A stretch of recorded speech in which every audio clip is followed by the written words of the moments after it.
So what spine to buy when you're purchasing your new arrows? So first off, to kind of explain spine a little, you're going to see numbers such as 300 or 340 or 400 or 500. That refers to the flexibility of the arrow. Generally speaking, 500 is going to be more on the flexible side.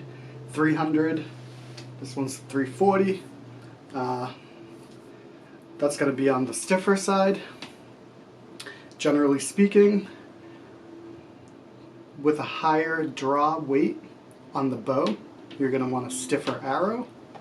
With a lower draw weight on a bow, you're going to want a more flexible arrow.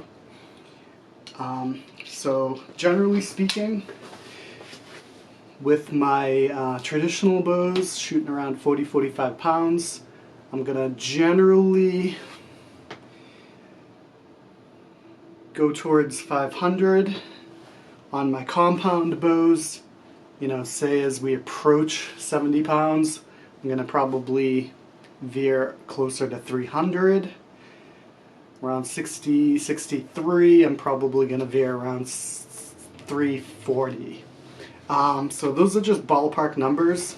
When you're buying your arrows, consult a spine chart.